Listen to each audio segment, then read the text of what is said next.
remember, I don't know if you guys are familiar with the NBA, but when the Cavaliers, they came back on the Golden State Warriors in the finals, and I remember the very first phone call, and I told him, Unc, man, you too happy. You sound like you won the championship.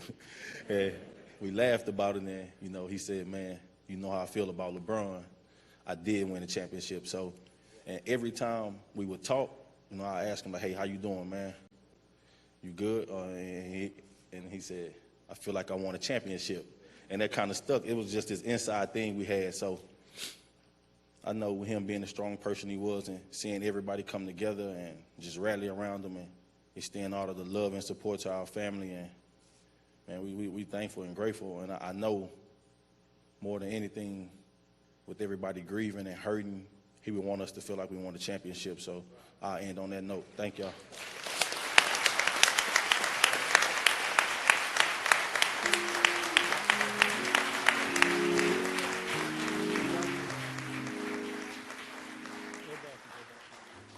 Y'all, please give his family another round of applause. Please show them love. Show them love.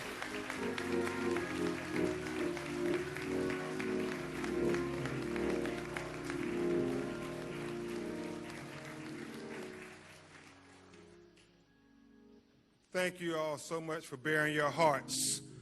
If we learned one thing, the Floyd boys like to eat.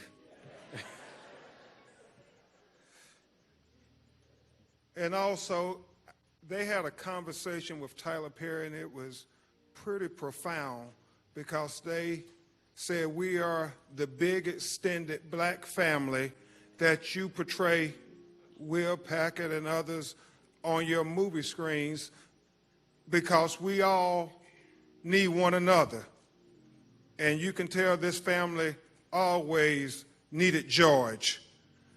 And so it's awfully difficult for them. The plea for justice is simply this. Dr. Martin Luther King said, he who passively accepts evil is as much involved in it as he who helps to perpetrate it.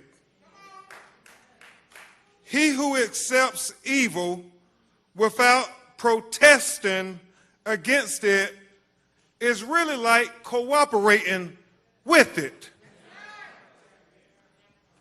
T.I., on that video, what we saw was torture. Reverend Jackson, what we saw in that video was inhumane. Martin III, what we saw in that video was evil. And so, America, we proclaim, as we memorialize George Floyd, do not cooperate with evil. Protest against evil. Join the young people in the streets protesting against the evil, the inhumane, the torture that they witnessed on that video. We cannot cooperate with evil.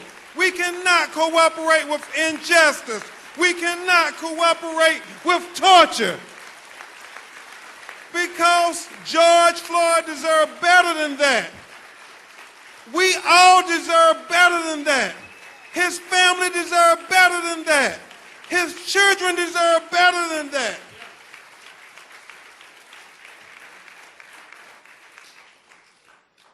Steve, all George wanted from life is what any of us want. As Thomas Jefferson said in the Declaration of Independence, the unalienable rights endowed by our Creator, Tyrese, to life, liberty, and the pursuit to be happy on this earth.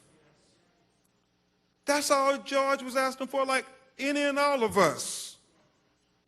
But he was denied those rights. And we will seek justice in his name. We will all united as a people who are God's children seek justice in his name. But beyond the specific justice, in his case, Chris, the prosecution of the 4 individuals who deprived George of his life, we seek a broader, more transformative justice. Reverend Al, a more just system of policing. Kevin, a more just treatment of people of color. Chris, a more just criminal justice system. In essence, what we are endeavoring to do, Brandon, is what my personal hero, Thurgood Marshall, said. Make the Constitution real for all Americans. You see, Justice Marshall said the basis of the Constitution is simply this, that a black baby born to a black mother, the most uneducated black mother, the most inarticulate black mother, the most impoverished black mother, has the same exact rights as a white baby born to a white mother, the most educated white mother, the most articulate white mother, has the most affluent white mother, just by virtue of that baby drawing its first breath as an American. Now, Justice Marshall said, Reverend Jackson, I know that's not the case in America today, but I challenge anybody to say, Tony, that's not the goal we're fighting for.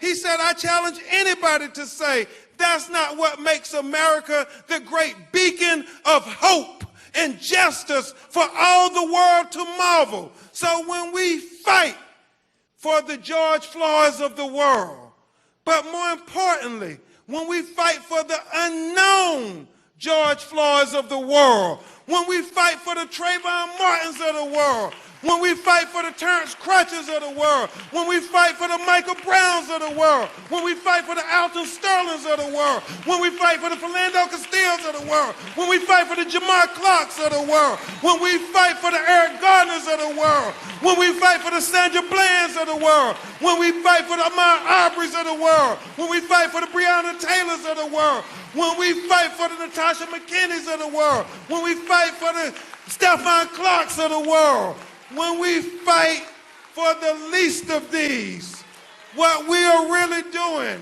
is helping America live up to its creed.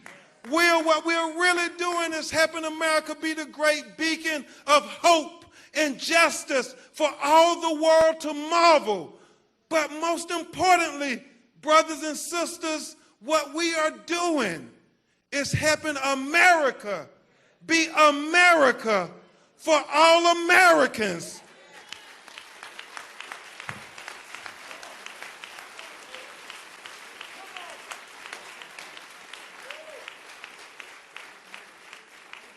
What we want, T.I., is not 2 justice systems in America, one for black America and one for white America.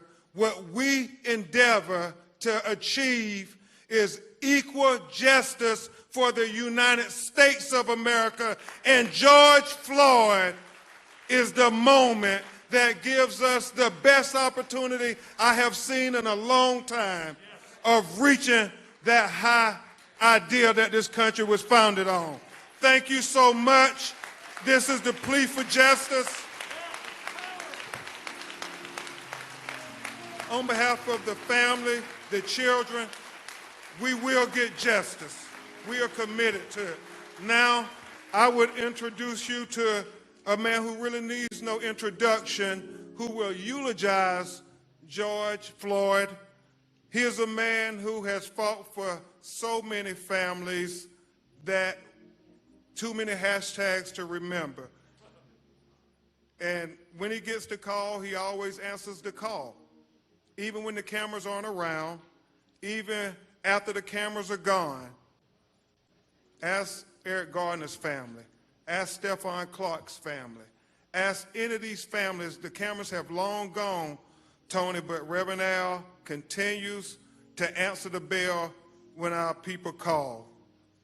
He is a leader that you see on TV commentating about our experiences, but more importantly, he is a leader who has lived our experiences. And because he have lived those experiences, that's what makes him so effective in commentating on MSNBC about our experiences.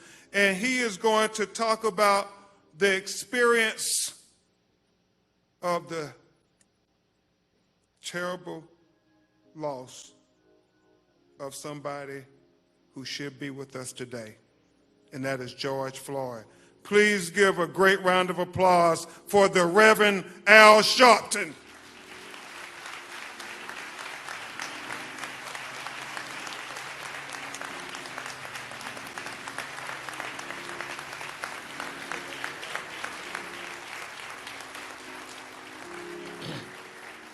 Thank you.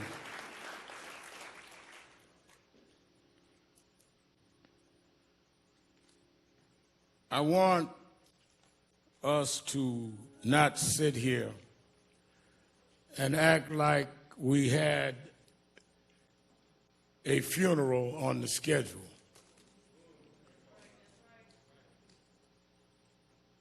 George Floyd should not be among the deceased.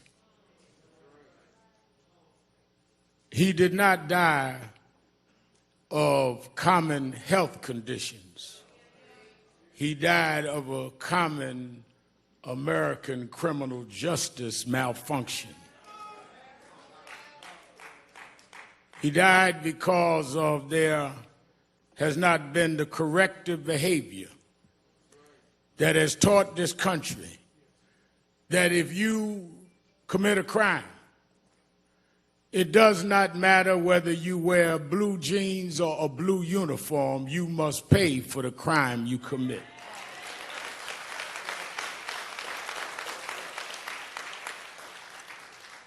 So it is not a normal funeral. It is not a normal circumstance, but it's too common, and we need to deal with it.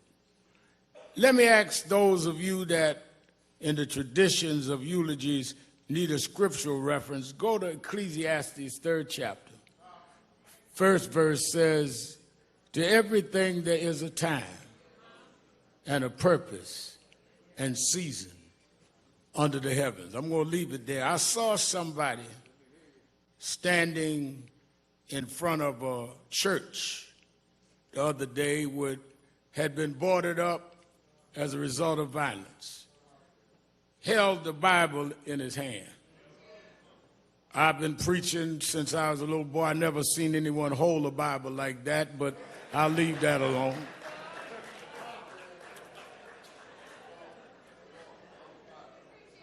But since he held the Bible, if he's watching us today, I would like him to open that Bible.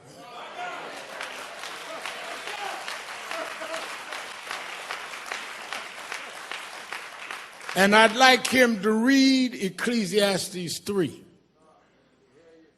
To every season, there's a time and a purpose.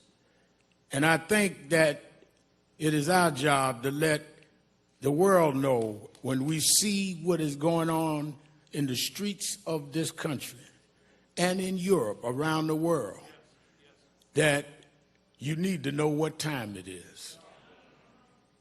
First of all, we cannot use Bibles as a prop. And for those that have agendas that are not about justice, this family will not let you use George as a prop.